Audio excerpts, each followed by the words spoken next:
This is the BreadWinner Podcast, hosted by entrepreneur, influencer, and sales wolf, Tyler Harris, bringing you the insights from the most successful forward-thinking entrepreneurs and influencers, so that you can rise to the top and make more dough.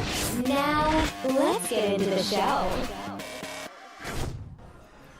All right, what is up, everybody? Welcome to the BreadWinner Podcast. I am your host, Tyler Harris, and we are live here in New York City at the, where are we at? The Beekman Hotel. Fancy hotel. And, man, I am super excited because I have sitting directly to my left Mr. Rowlan, Born Hustler. Born Hustler. Man, we got Rowlan here, and I'm excited. I want to set this up this way. So the last time I came up to New York City, we were coming up here, I can't even remember for what, but some event that we were up here doing, and I just put out something on Instagram, said we were going to get a bunch of people, have a meetup, some influencers, some entrepreneurs, some artists together, just have dinner.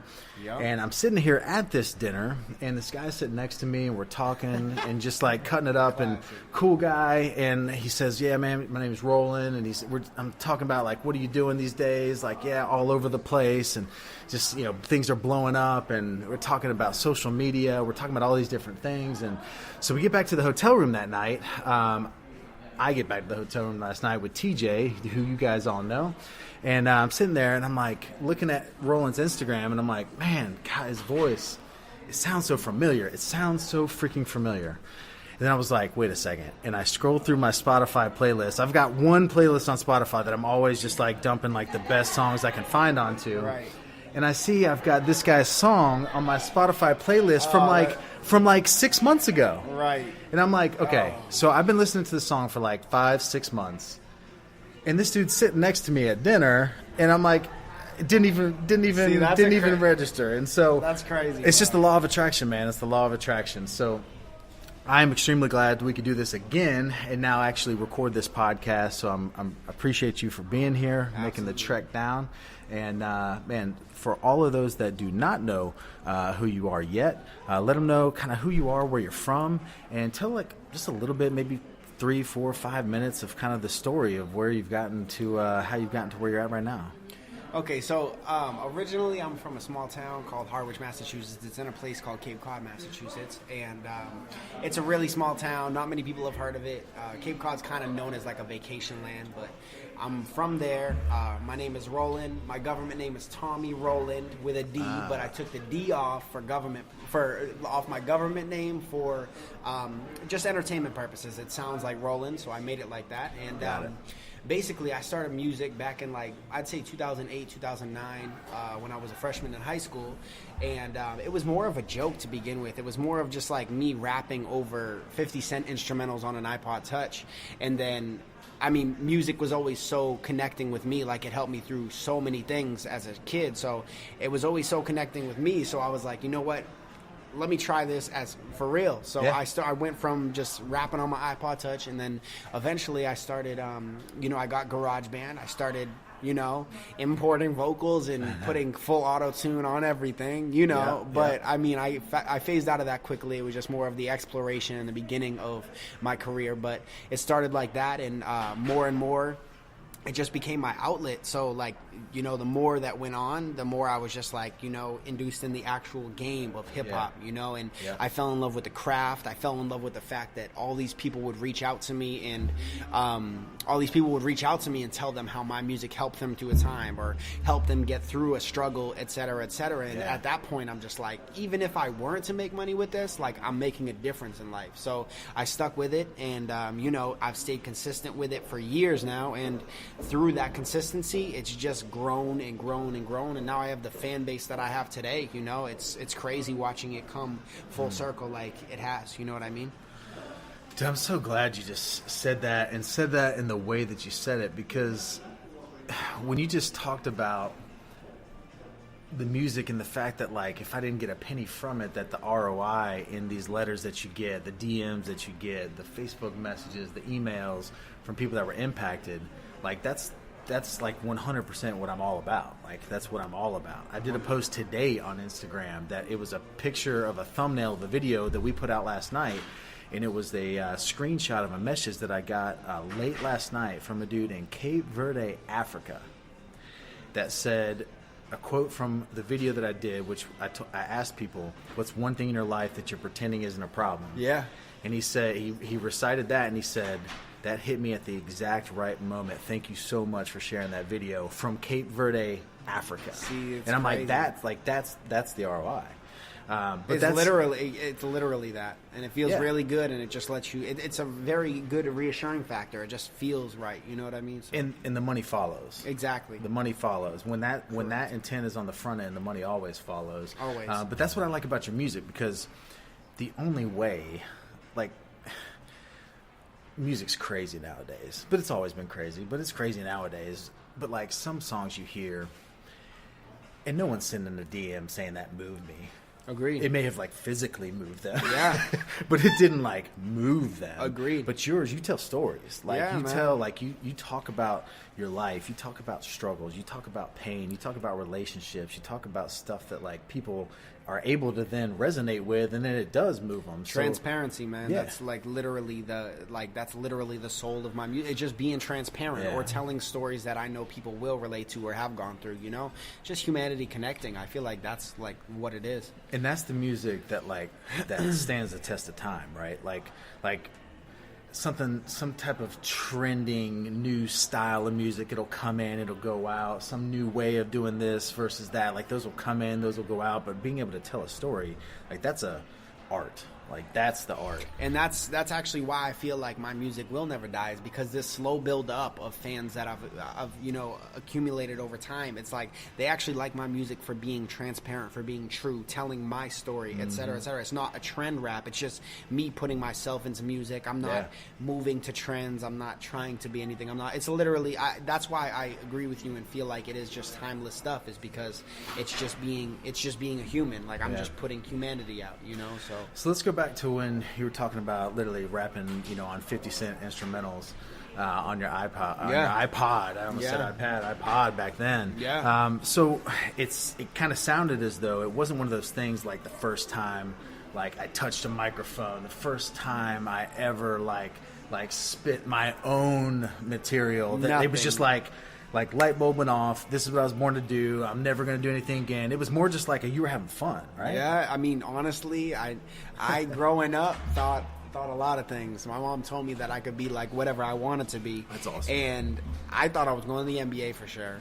I thought I was going to be a pro BMXer. I thought I was going to be a pro rollerblader. I did all those things well, but like I thought I was going to go pro in all those things, etc. So like when I fell into it, I never thought it was actually going to go the distance. Like it wasn't anything. And the crazy part is, I tell people I started in 2008 or 2009. I tell people following that statement every single time that I sucked until 2014, 2013. That's awesome. So like the first years of this, I was trash. I was like, if I had heard myself at an early stage, I'd be like, why are you trying this? You need to look into cooking or something. Like you need to look into something else. But it was just like, so I just stayed consistent with it. But like this was not my calling per se until I heard someone say like, you saved my life, blah, blah, blah. I'm like, wow, like this is purpose on this earth, Dude, I really wish rollerblading was still like a major part of your life, though. Right, bro. Like, I would still hop in some, bro. I'm trying to think of like this like new hip hop rollerblading. Like, oh man, rap.com, bro. Rollerblading rapper. I'm about it, bro. Really. I mean, K2 or like Solomon, like send me some blades, bro, and you got your man. I can't believe I just said they see me rolling, but it's the RW. Hey, no, everyone pokes fun at that. It's all good. I don't even take it. It sounds like rolling. So. Yeah, right. So let's talk about that moment when it did kind of click, though. That moment that things had started progressing, you started having some momentum, and then you started having that feeling, just your gut instinct of like, I think I can actually do something with that. Like, when was that? My gut moment of like when I can do something, I would probably like this could be real. Probably, this could be real. I would probably say So I don't usually dive into this that often publicly, but so when I was young, I was changing schools a lot in high school, and I don't want to get too in depth into like the situation, but basically I changed schools. I had a brand new group of friends, and I started taking music serious with them. We were actually a group. We did a bunch of stuff together. So, like without saying names or doing any type of thing, I got robbed by my whole group of friends. They stole all my studio equipment, all the stuff in my house, et cetera, et cetera. So I felt like that point on, it was like my head automatically went to my success will be my revenge. And like ever since, that has lived in me. And I'm like, let's see how far we can take this. Boom, boom, boom. But I felt like that, I think it was junior year of high school. That's when it was really like, you know what? Like my success is going to be my revenge. I'm about to do this shit, you know? So I felt like that was a huge piece in like when it actually ticked, when I'm like, I can... You know, like I need to do this. I won't stop until I do this. You know. Sometimes the best motivator is that chip on your shoulder. 100%. Like I'll take every chip on my shoulder I can possibly get. Eat the whole bag of chips, bro. Yeah, the whole bag. Like Andy Frisella always talks about like how people they disassociate like anger, like being able to be used for motivation. Yes. Like, he talks about it all the time about like the points in his life where he was just flat angry. 100%. And he used that anger and he used that just that emotion to be able to fuel him and what he wanted to do. If you can take those highs, those angers, those lows, if you can take those and put them into the right momentum, the possibilities are endless. You can go so far, you know, like, so I really feel like me being able to channel my anger and put it into motivation and inspiration to get to the next level of what I want to do, I feel like that helped me drastically in my career. So let's talk about Rowlan the writer. Okay. What's that process look like for you? Rowlan the writer. I would say the process, it looks like... Do you enjoy that process? I enjoy that process very much. The process to me looks like I get instrumentals, or I make the beat, or someone submits it, or I'm in the studio with an actual producer. Yeah. And basically, I get the beat or hear the beat, and in most cases, I'll start writing. I'll write 2 bars, I'll play the beat back from the top. I'll write 2 more bars, do the 4 bars out. Play it back from the top, add 2 more bars. I usually do it like that. It's usually like 2 to 4 bars at a time, and I just like lay the song. Some, like that song Born Hustler, come out a lot easier. Like that song I probably wrote in 30 minutes. Wow. Finished top to bottom, 30 minutes. The only thing that took a while was the hook, which I did like 35 times to pick the right one. Wow. But that song came out easy. Then I have some songs that I have to take several days and go back and do again, you know, so. So it's the instrumental first. Yes, usually. And then there's also sometimes when I get beats and things like that, I'll lay down a melody. Okay. And so like the beat will do, and I'll just like put my headphones and mic, set it up already, be like no, like hum out the melody that I want to. Then I'll fill in the words after. That's with more melodic stuff. But for my real lyrics and like bars, I usually just get the beat and write 2 bars at a time, 4 bars at a time, et cetera, et cetera. That's awesome. So, was music a big part of your life before all this? Like, did you play any instruments, like, growing up? I did not. I was actually so far from musical. When I say I sucked, it meant, like, early on in my career, I had no flow. I didn't understand rhythm. Got it. That type of thing. Got it. So, early on, I had no rhythm. I had no musical ability. But I think over time, I just learned what sound good, and that voided the need for me to be musical. But no, I mean, I've never been a musical dude. Yeah. I didn't play any instruments. I do some keys now, but I just know what sounds good, and I feel like that really works to my advantage. Who were your favorite artists growing up? Growing up, I mean, my life, you asked also, like, was music a big part of my life? It was literally, like, everything from my life. Like, Eminem was the reason that, as a dark-ass kid, I didn't off myself, you know? Like, I was a really dark kid and, like, going through stuff. So music was what saved my life in those times. So just in that essence, like, 100%. Music was literally, like, everything from my childhood. That's awesome. Know? So what other artists back in the day? So I grew up on pretty much just Eminem for a lot of my childhood. Then I got into like the East Coast stuff because I'm from out in the East Coast. I listened to a lot of DMX, Yeah. a lot of Jadakiss, a lot of Biggie, and I later got into like Tupac.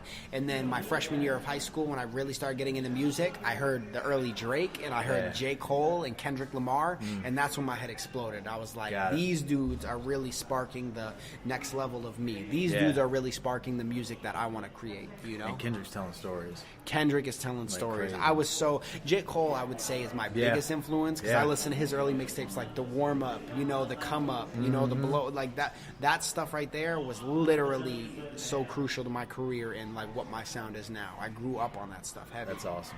So let's talk about social media a little bit. Yeah. Like when did you jump into social media, and kind of what did that look like early stages? Was it MySpace? MySpace like originally? A little bit on MySpace. Yeah, like tail end. Yeah, it was very tail end on that. So what did social media look like for you as you were coming up and you were trying to perfect your craft and really get exposure, get your music out there, and then how did that evolve over time? And how has social media played a role in this evolution over the last few years? Social media, so I think first I'll tackle how I think it played a role. I think that's why I've been able to excel in this, is because I understand social media. I understand how it works. I understand trends. I understand where it's going, where it's been, et cetera, et cetera. So I think just being on top of social media and learning how you can use it to your advantage and how you can use it to a disadvantage, I think that was how I made it to the point where I am today. And it also helped me understand the value of connecting with people, networking, that type of thing. I mean, that's literally everything in my career. It's just who you connect with, who you network with, who you build relationships with. So I think that part was everything for why I'm at where I'm at now, as to my peers who maybe aren't where I'm at. And my early career looked like I posted a couple songs on MySpace, but it was kind of on the phase out by the time I was like really going at it. So I would say like the biggest thing would probably be SoundCloud for me. That played a big role, and YouTube played a big role.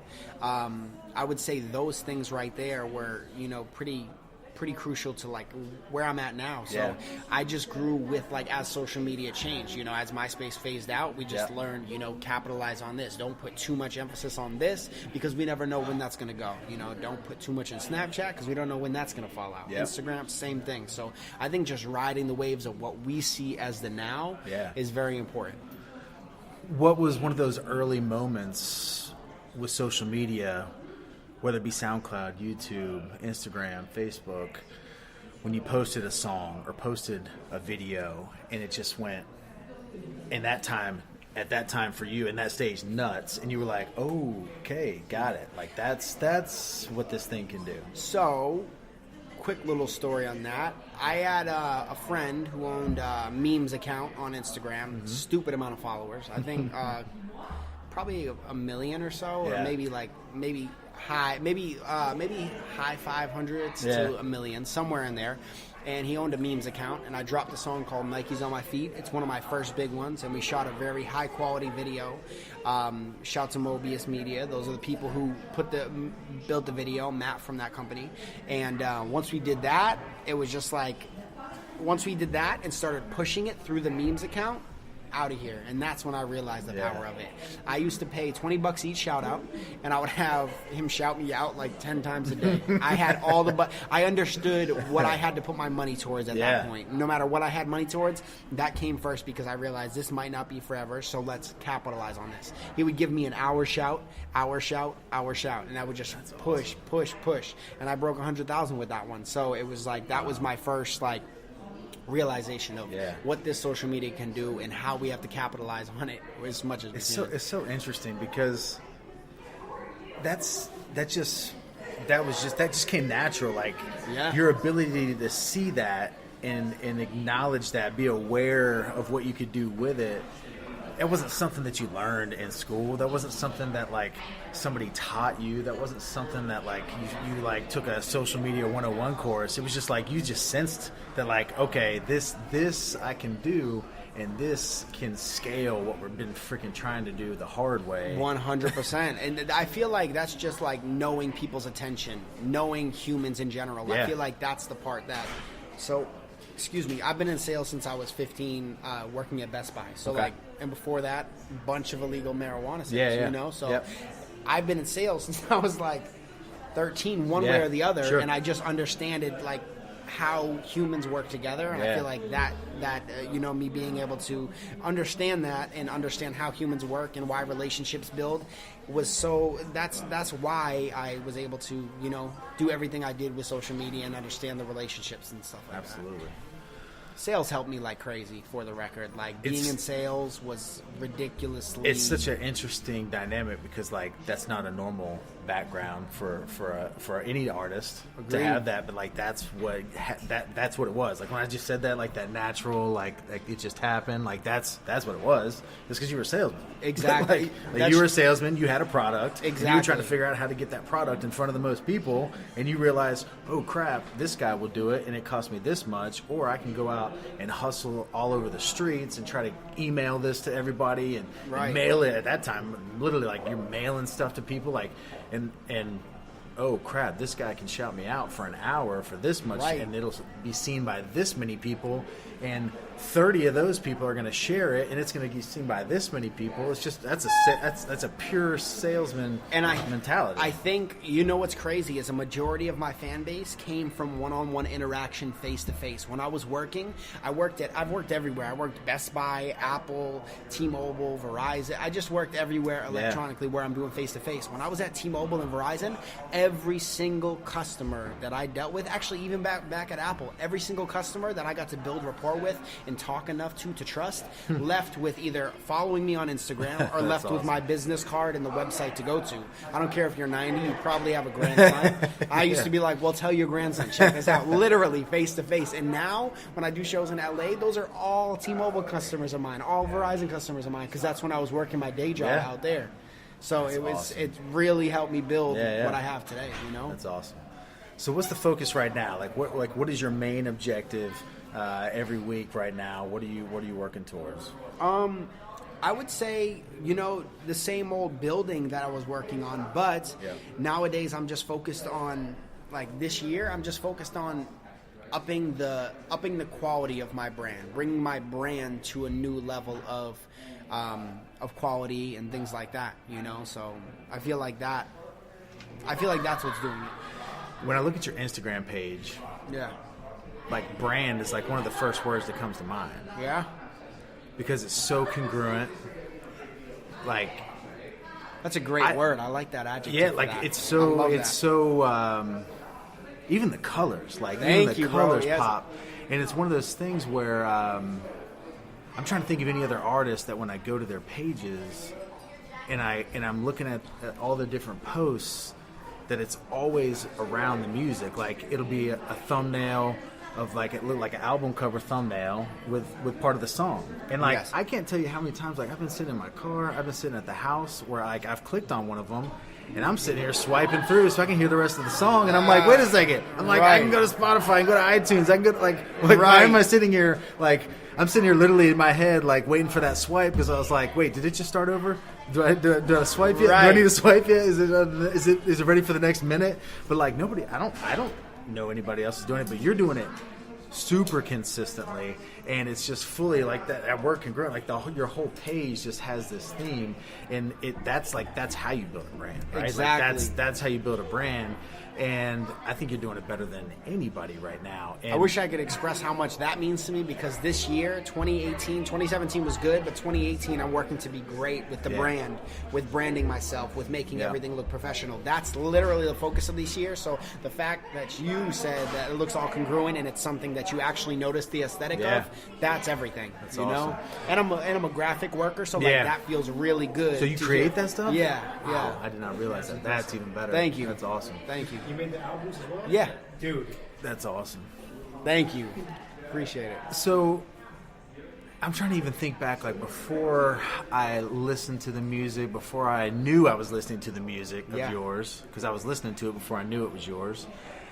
I can remember seeing, like, some Gary Vaynerchuk, like some Daily V videos, like some Instagram stories, and I'd see, like, D-Rock, or I'd see, like, Babin, or, like, Andy, like, I'd see, like, people rocking a Rowlan hoodie or, like, a Rowlan hat, and I remember thinking, like, what's this brand? Like, what is this brand? Like, what's this company? What's this, like, what kind of product do they sell? And, like, I was so intrigued by that kind of stuff. Like, was there a lot of people that you did that type of stuff with? Like, hey, check out this hoodie, like, rock this swag, like, just people that you had vibed with, people that you had built relationships, connected with. Yeah. Did you do that with a lot of people?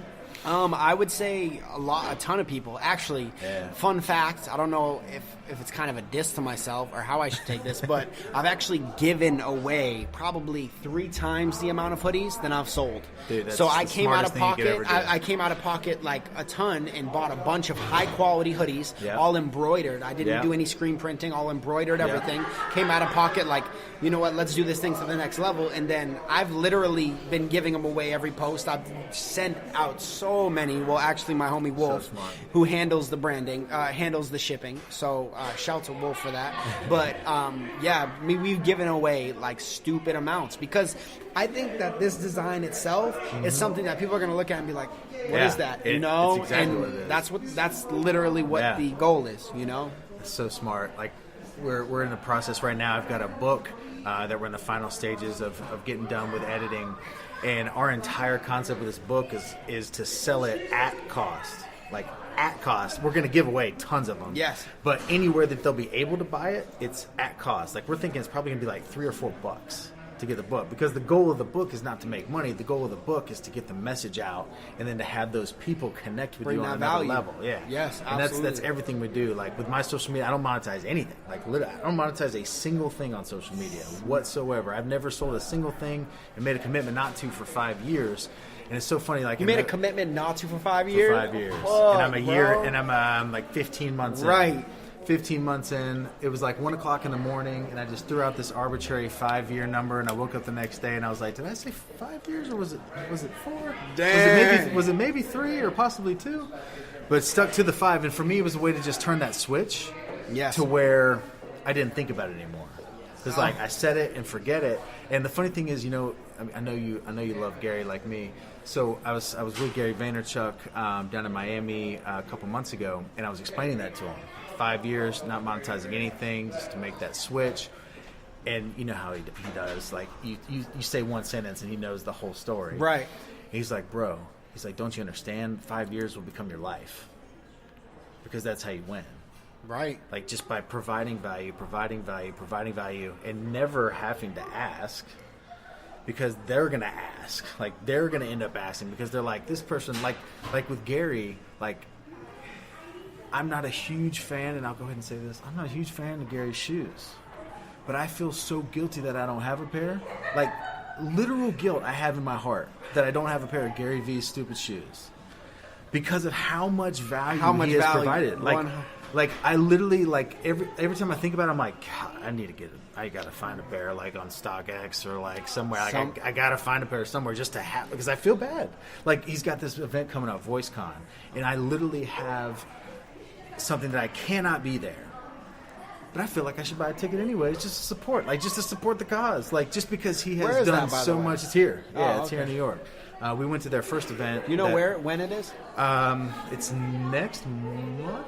It's May. I gotta make sure I'm here for that. Yeah, it's May or June. Yeah, VoiceCon. I like showing face at any Gary event. Yeah, and it's all about voice. The whole thing's about voice, so that could be interesting. Gonna make me hop on my podcast shit. Yeah.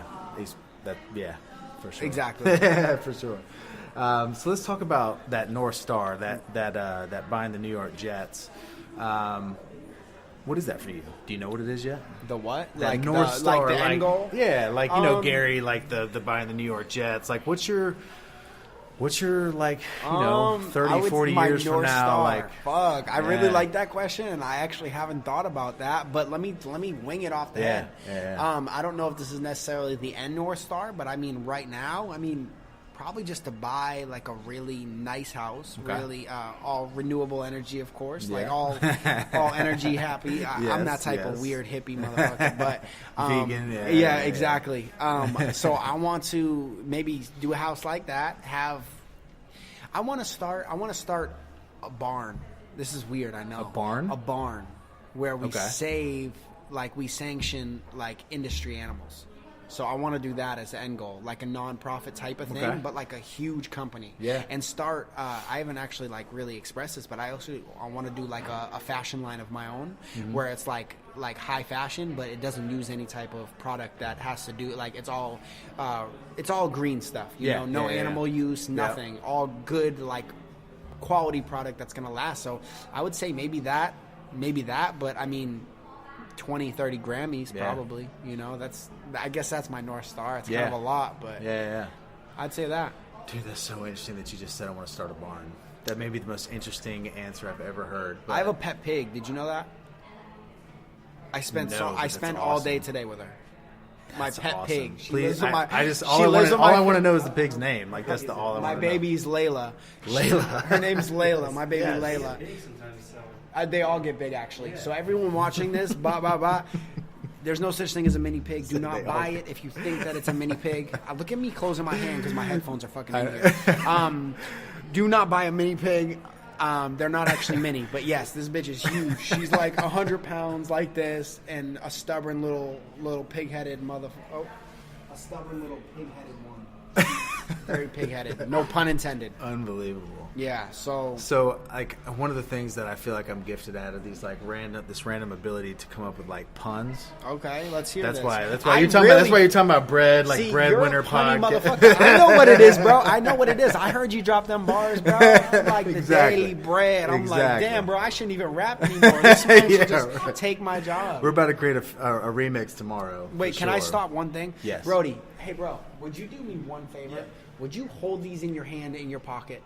What? Hold these headphones in your hand in your pocket. You got to keep them. They're getting hot. You got to keep them that way because it will start echoing. So you got to keep them like that and just clinch them and put it in your pocket. They got to be on skin. I've actually got some playing off for wrapping in.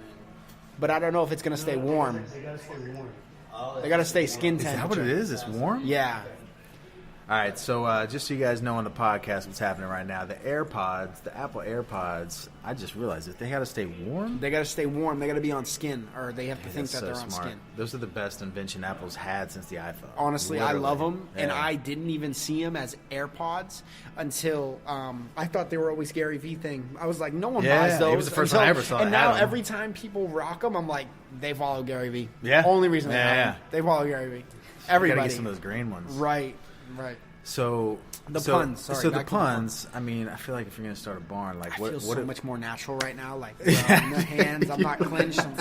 I can really go into it. This is amazing. So if you're starting a barn, what if you call this barn? Rolling in the hay. Rolling in the hay. I mean, that's like it's rolling in the hay. I mean, I would be down to roll in the hay, but I mean, I'll think about it. If you're throwing a suggestion, I'll think about it. No, it's yours. It's yours. Okay. It's yours. I'm just saying. I happen to love puns. So. I think we should come up with something. Yeah. Row barn. Pig life. I'm about that. Pig life? Yo, pig life. I'm about that. I mean, my whole life I've wanted to say life like that. But I think it's get perfect. the tattoo across the stomach. I would 100% get that. I would 100%. You can make your belly button like the nose of the pig. I'm about that, bro. Weird. All about it. I love it. So, man, talk to me a little bit more about this marketing side of you, because, like, this is primarily the people that are listening to this podcast are entrepreneurs, maybe some social media influencers, people that are trying to level up in life, but also in business. Okay. So what's another thing that you've learned along the way that has helped you get more attention? Like the hoodies was a freaking incredible move. And I think that's probably one of the smartest things you've ever done. Thank you. Everything you're doing on social media is incredible. What are some other things that you look back on, you're like, man, that was a smart move. That was a smart move. I can't take full credit because it was definitely something that, like I took information I took from other people, but that's everything. Sure. I would say something I would look on early is, this wasn't even on purpose. Me back in the day when I started this music shit, I literally, from the jump, was just myself. I never tried to be in with trends. I never tried to fit in with, like, any type of music. I was this chubby little fat kid trying to rap, and even back then, my mental was still deep. It was still me. It was still my beliefs. So I think something I look back on is just like I stayed myself. Like that's something I pride myself on, and that's something that has been extremely beneficial to my fan base and following. You know, so Absolutely. I think that's crucial. And one other thing that's been like pretty crazy is just like showing the people who I am. Being myself, doing stuff like vlogs. I have so many fans that like me just because they like my personality. I never listened to MGK, Machine Gun Kelly, for his music. I was like, who the fuck is this dude? Right? Then I watched one of his vlogs and saw what a genuine person he was, and I'm like, I'm a fan. Like, I really like his energy. I like who this guy is. You know, so I'd say that's huge. It's so interesting. Like, as we're talking, I'm connecting like so many parallels between not necessarily just hip hop in general, like music in general, the music industry, and just the nature of social media right now. Like what you just said, like you've been talking about things like transparency, being authentic, showing people like the real, and like what you just said was like the fact that people want to connect with people. Agreed.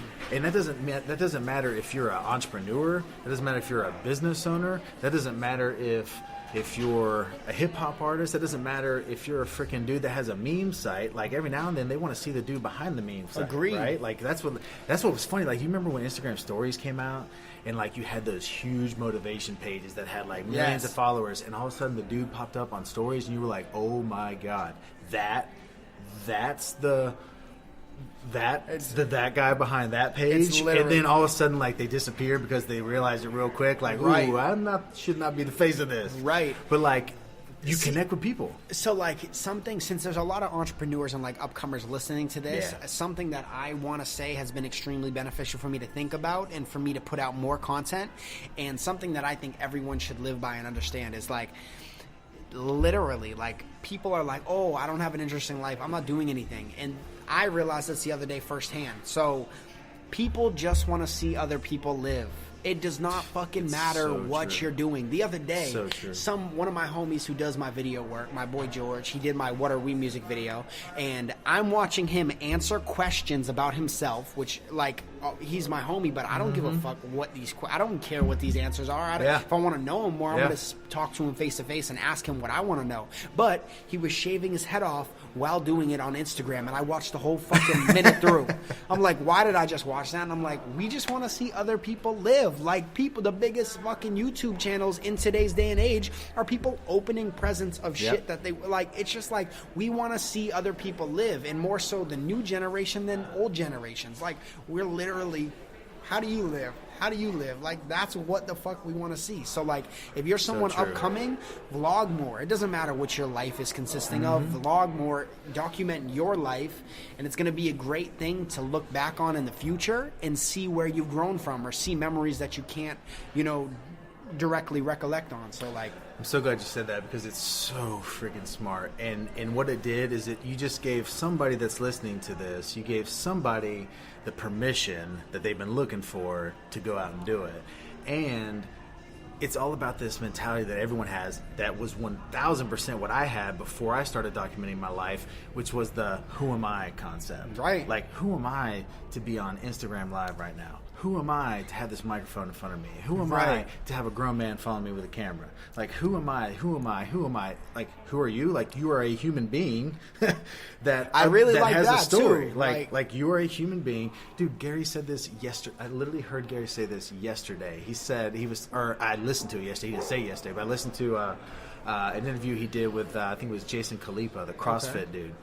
And they were having this conversation about everyone having interesting lives, and that this dude, Jason, like, he had an insanely interesting life. Gary, insanely interesting life. You have an insanely interesting life. But Gary said, you know what? He's like, my sister, when she was younger, stuck a rock up her nose. And she could build an entire platform, an entire brand off of the fact that she stuck a rock up her nose when she was little. If she wanted that to be her thing. He was like, people would watch it. People would she could build a following around the fact that she stuck a rock up her nose when she was little. Like, you don't have to be anything special at all. Like, it's every single person has a story. The cool thing about it is your story, and the person that's listening to this that was looking for permission, that you just basically gave it to them, somebody is waiting to hear their message. Like when you start thinking about that, like that's the stuff that gives me chills. I heard a guy named Ryan Mickler say it one time. He was giving a keynote at this event called Meltdown in the Desert that I'm actually going to be speaking at this year in June. He stood up on stage and he was like, somebody is waiting to hear your message. Like they are waiting for you. They have issues. They're going through struggles. They have pain that only your context, like only your narrative and the way that you can convey it is the only way that's going to reach that person. And they 100. are literally sitting back waiting for it. So what are you going to do about it? Like, It's you're dope gonna that sit you back. said that back in response, because I didn't even put that into perspective, and it's so fucking true. But like crazy. everyone listening to this, watching this, etc., like vlog your fucking life. If you have any type of life, if you want to do it, just take this as permission, as some of us would say, and just Absolutely. like everyone just wants to see someone else live. It doesn't fucking matter what you're doing. Stop Absolutely. living in a box and being scared of opinions or people. You know, You- I literally sound like a bunch of Gary Vee information, but I it's can't- just like it's- factual information it's- that like. Yeah, it's a problem for It's me, big time. right. It's a big time Right. This problem because motherfucker it's true. nipped every Because it's point. true. So now I'm saying Yeah, that. I'm like, exactly. I've definitely heard him say But that. the thing, I'm but like, here's another, fuck. but here's another interesting point there. I can say the exact same thing Gary says, but when it comes out of my mouth, based around my context and my life, it's a completely different message. This is Word for true. word, like I could say, I could read a script from Gary, but when it's based around the context of my life, bro, fire. it's I love different. that. Like it's different coming from me. Yes. Then it's coming from him. Then it's Yes. coming from you. Then it's coming from TJ. Like it's just different. And so like a lot of people get held back by that. They're like, oh, well, I got to come out with my own unique message. Like, what's my gift to the world? Like, no, you just got to go like start talking about stuff you're interested in. It doesn't. It could be Bro. like talking about something that someone just said. But by the way that you say it, based off of like, oh, and that reminds me of this story when I was 12 and this happened. You're telling the same narrative that Gary told, or that Lewis Howes told, or that Andy told, or that any of these people told. See? But you're putting your filter on it. I actually needed to basically. hear that. I've never heard that. So that's Yeah. very interesting to me. The And it's other- fucking true. The other thing that's funny, man, you said the guy was shaving his head. So I made a video. So Wait, what did I say? you just said about the guy that was shaving his head, and you were watching. Oh, the video. yes. That people just want to watch people do stuff. Dead ass, yeah. So I've got a beard, obviously, and Yeah, you do. yeah. So I have a 19-month-old daughter, and when she was born, She's beautiful. Thank you. Yeah, she was we- on we- Instagram yeah, we- Live we that did an one time. Instagram It was Live. so Yeah, funny. yeah. Roland was on Instagram Live, and She was came like, through and he took was the bringing shine. he was bringing people on live. And he's like, yeah, we're going to bring one more person on. And I click the live, and all of a sudden it pops up. And it's Right. me and my daughter sitting on the couch. She's like, what's up? Yo, she was So ready to funny. rock that camera, though. She was Right? ready to go. So- she needs to start her vlog now. I Just know. saying. Well, someone's going to. So she's 19 months old. When she was born, I quit shaving. Okay. And so I had this beard going, and she had never seen me without a beard. And so it was about 10 months in. The beard was like freaking long, longer than it is now. And I was like, I need to shave. I need to shave it off. I need to do something new. I was like, crap, like she's never seen me without a beard. She's going to freak out. You've seen these videos, beard videos before people shave. And they're like, people haven't seen them, and they're like freaking out, like don't recognize them. I'm Wow. like, she's never seen me without it. Like, that's going to freak out. Like, Right. so we took 3 camera angles inside my barber shop, and we filmed her sitting in front of me as I got my beard shaved. Okay. We did this full production. It was awesome. Great video. It was like an 8-minute long video, put music to it. It was really like a music video. It was awesome. She had a cool reaction. She was super happy. She also, in like the first 30 seconds, almost fell off this counter and almost died. My wife caught her like the last second. It was like literally. Is this real? Yeah, like literally like my wife caught her in the last second. Anyways, long story short, this video, we put it out, gets no love. Gets like 10,000 views on Facebook, gets Okay. like 10,000, 20,000, 30,000 views on YouTube. It Okay. just kind of sits there, right? Yeah. It's been 9 months now. In the last 2 months, that video now has what I've been able to total up, because it's been shared so many times and it's on so many different websites now. One site came to me and sent me an email. They said, "Can we chop your video up and post it on our page?" I'm like, "Sure, just shout me out in it." They cut it down to like 2 or 3 minutes. What I can total up right now is over 60 million views now of me getting my beard shaved. 2 days ago, Lil Wayne shared it. and wrote a caption. T.I. shared it. Randy Couture shared it. What the fuck? Rob Dyrdek shared it. Jennifer Hudson shared it. Like, freaking Mike, the situation, whatever, Sarantino, What are they whatever saying from when they Jersey share Shore. it? They're Is it just like a funny Little Wayne said, I think she likes him without the beard better or something. Like, Bro. and it's literally over 60 million views now. Like, crazy, right? Like, so Absurd, like think bro. about that. Like, there was it was nothing. Like, I didn't say really anything. I just literally got my beard shaved, and like all of a sudden now you're talking about like, I mean, there's hundreds of thousands Right. of comments, Right. Like hundreds of thousands of shares. So like, you just never know. Like, it's just showing up and showing your life and doing the thing. I was just like, I'm going to shave my beard anyways, and I'd like to do it in front of my daughter. Like, throw a camera up. Like, let's see what happens. And so, dude, it's so freaking crazy. So, to kind of close this podcast out, again, being a business podcast, Yeah. what does, in a weekly schedule for you, like, how much time are you allocating to, like, business type conversations? Like, there's the artist side of you, and then there's the businessman. Yes. What does that mix look like? 50-50, 80-20, 90-10? You know what's crazy? What does the business side As look like? all of 2017, I would say it's 80-20 music. 80% music. 80% Okay. music. All right. I'd say 70-30. Let's Okay. say 70-30. Okay. 2018 has been 80-20 business. Wow. 80% business, 20%, because since this year I'm focusing on the actual branding and Yep. like renewing, like just basically stepping up the level and quality of everything. Literally, I've been putting less focus on the actual art because I have a whole blanket of over 100 songs people That's can awesome. listen to when Yep. they find me. Yep. I'm just focusing on putting out quality stuff less frequently and promoting that properly. So I do a lot less of the actual creation, and now I just focus on like, how are we going to get the business to push this properly? How are we going to handle the actual promotion of this? How are we going to push this out, et cetera, et cetera. So yes, this year I would say 80-20. 2018 business, Love that. 80, So interesting. artistry 20, but I think I'm going to bump that up to 60-40 pretty soon.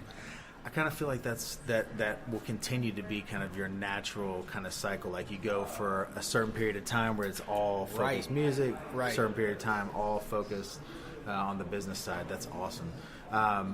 Who are some of the people that you follow, like you get inspiration from? I would say greatly Gary Vee. Yeah, He's yeah, always yeah. putting out real Yeah. content. I would say other. I don't do much online following. I don't do much stuff like that. I mean, I watch how other artists are moving. Isn't and it stuff interesting like how the more content you're putting out and the more focused you are on Yeah. creating, the less you consume? that? I swear. I used to even with Gary, like as much as I love Gary, like there's sometimes where I'm just like, crap, I hadn't watched a Daily V in like 3 months. I haven't watched it. And so I have to like go and kind of get caught up and see what's going on. But like, it's always when you're in that like grind mode where you're putting out stuff. Because people see all the stuff I'm doing on social media, Right. and all the stuff you're doing on social media. Like, this dude's on social media all the time. It's like, no, wrong. I'm not on social media like Right. just wasting time and scrolling. Like, I'm creating stuff and putting it out there. And that's literally So what fun. it's about. So that's all it's been for Yeah. me. It's literally like, I don't consume much. I listen to like Gary Vee when I need to get inspired, but Yeah. outside of that, it's me answering DMs. Interaction takes up like 50% Oh, of yeah. my day minimum, Yeah. and like I'm always answering DMs constantly. And if That's not awesome. answering DMs, I'm sending stuff. I'm meeting up with people. Like, I do a lot of meetups in New York. I just Yeah. meet up with either fans, business people, just to hear people out. It's just me putting in the groundwork, me getting all this getting my hands dirty, basically, because I understand one day it's going to pay off, that I met up with these people, that I took the time and connected. You know, Yeah. it's all about the actual face-to-face energy sharing and connection. So Absolutely. I think so much of my time is spent on the actual interaction of everything. It's everything. So speaking of meetups, Yeah. so we'll make a little announcement here. Since we are on Instagram Live, those that are listening to the podcast, this will be long gone. So tomorrow, Sunday, Yeah. we are in New York. We're going to do something interesting. Yeah, we are. We're going to get together at Union Square, Union Square as fuck. 12 o'clock noon, Yep. and we're going to have a little live performance by Rowlan. Yep. And we've talked about Gary Vee a bunch on this podcast. It's hard to do a podcast and talk about marketing and social media and not, but Agreed. we're going to give away literally hundreds of the Ask Gary Vee book. In my opinion, it's the #1 marketing book, like tactical, strategic marketing book there is. Artists Yeah, included, anyone. that changed my game. Yeah. For any artist watching this, like that literally changed my whole branding, how I looked at things. So yes, an amazing book. So we're bringing Free out 99. We're bringing out free 99. We're bringing out 300. We're bringing out 300 books. 300. We're bringing out 300 books. Like it's like 15 boxes of books to Union Square. We're going to give away 300 Ask Gary Vee books at 12 o'clock p.m. Eastern here in New York City at Union Square. And this guy's going to be performing. We're going to create a freaking scene out there. We're gonna and it's rip going it to be 100% all about like everything that we've talked about on this podcast. It's providing value, it's connecting with individuals, it's building relationships, and it's doing it because it's just the right thing to do. Literally. Like you have a million things you can do tomorrow Yeah. at noon. I've got a million things I could do tomorrow at noon. I've got a million things I could do with those books or with the money that those Agreed. books, but we're just going to give it away. Yeah. Just because, who knows what's going to happen. One person's going to take that book, they're going to read it, they're going to start an Instagram page, they're going to start a Facebook page, they're going to create a business, and it's going to change their life. Yes. From this book that, literally a stranger went up to him and was like, yo, you want a free book? And threw it at him. Right. It changed their life. Imagine that. Completely. Imagine it's that. crazy. So, man, tell everybody where they can find you online. Yeah, I mean, it's at Rowlan, so you guys should all follow me. Anyone who watches this, follow me at Rowlan on here. But Rowlan Music on everything else, essentially. So follow me on there, add me on Spotify, get that Born Hustler or any of my other music in your loop, and, get hustling. It's really hustler music, entrepreneurial music. So just, get motivated and get it done. That's it. And, guys, just to clarify, because God forbid there be another ROLAND somewhere getting mad love, but it's Right. ROWLAN, so it's at ROWLAN. Please go check this guy out. One thing I'll say before we close, because I was going to say this earlier, but I think it's important to say, your voice is incredible. It's so unique. It's hard to find a unique voice out there. And I was thinking this earlier, coming up being so all about Eminem and everything he was doing and that being a big part, I would think, and this may sound weird, but I would think it'd be hard not to kind of come out sounding a little bit like Eminem. Yeah. Does that sound weird? No, I understand. There's so many people that sound kind of like Eminem. Yeah, I agree with that. There's so many white rappers that kind of sound Right. like Eminem. Agreed. Dude, your voice is so unique, and that's why that night when I was listening, I was like, I know this. And I was able to That's connect fucking it. dope. I was I able love to that. connect That's it. tight as hell. I was able to connect it to a song on my Spotify list that was 12 scrolls up. And I was like, boom. And when I made that connection, it's on the vlog. It's on our Daily Bread vlog that we do. When I made that connection, I was like, what? I'm like, that's crazy. Unbelievable. That's So- honestly ridiculous. I love hearing that you think I have a Right? unique voice. That's really dope because I never really thought anything of my voice different until actually kind of recently. The homie Luigi, he calls me Yeah. God voice. Yeah. I was because about to say that. Yeah, he yeah, calls me God voice because he loves my voice, but I never realized that I had any type of thing until how many people started commenting on my tone or what I sound like, and I'm just like, wow, that's fucking crazy. That it's fucking crazy that people think I have a tone or a cool voice. So that's fucking amazing. And I feel like that's one of the big reasons people connect to Drake is because his voice is so fucking, piercing. It's melodical. Isn't it? Exactly. Yeah, yours, I can literally hear it in under 3 seconds. Be like, that's Rowlan, and it's See, that Yeah. is fucking beyond dope. It's extremely exciting that I have a cool tone and that people will. And I'll close with this, man. Law of attraction, it's everything. For me, it's everything. Everything. And the ability to attract the things you want by the things you put out. So let's follow this map real quick. So I put a random Instagram story out doing a meetup for a dinner. A dude as off the wall of an Instagram handle as the Zen Wizard. Yes. Just happens to see it, hits me up. Hey, we're coming. Hey, is it cool if a friend of mine Rowlan comes? I'm like, sure. Bro, I'm like, of course. So you come to the dinner. I go back to the hotel room. Yeah. I realize who you are. Yeah. so let's just think about the things that are playing out from that. Okay, so now we're doing a podcast. Now who's going to see this? And then it's going to lead to that connection, to that connection, to that connection. You just mentioned Luigi. So we were looking for a second videographer. Luigi, you commented something, or Luigi commented something, and you like had his back, like, yo, Made the like introduction. he's got great, like he's got mad skills, like checking stuff out. Luigi moved from California to South Carolina to do work with us, you guys, and lives with TJ, who's sitting in the room right now. Like lives with TJ. Like, it's like his best, like, good friend. Like they're like they hang out all the time. Like, honestly, and like that will, and when right. that platform will become basically a launching pad for whatever he wants to do, Luigi wants to do next, and who will be affected by that. And like, dude, all this stuff tomorrow, like what we do tomorrow out in freaking Union Square is going to just connect so many dots for so many things that, like, 10 years from now, you can look back on these little things, like an Instagram story about a meetup for a freaking dinner that led to all these different things happening. But like that night at dinner, like, you could have done a million things. Like, you had no reason to come by there. Literally, I actually don't usually go to. I've never been to a networking event before. Yeah, like, and it wasn't even like, and it was so informal. It was like a little dinner with like 10 people. We just had nothing going on, and we happened to be in town. We're like, we're gonna eat dinner. Might as well like see if anybody wants to randomly like meet up. And dude, it's like, you realize that these small little connections, like these small little threads, that all of a sudden, like, when you like look from a top down view, they're all freaking interwoven. Fucking, bro. It's honestly, weird, it's nuts. But that's how everything happens. Yeah. Like, show face at that extra event. You know, get the fuck out of your house, meet people. That's like literally all what it boils down to. Absolutely. And the law of attraction has played out insane for me. Just everything I say in my songs ends up coming true. Like, everything. Man. So.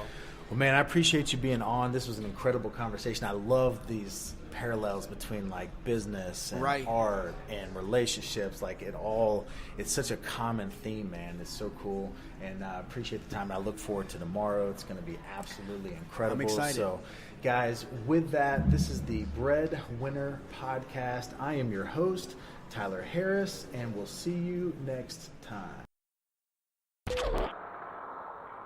Thank you for listening to the BreadWinner Podcast.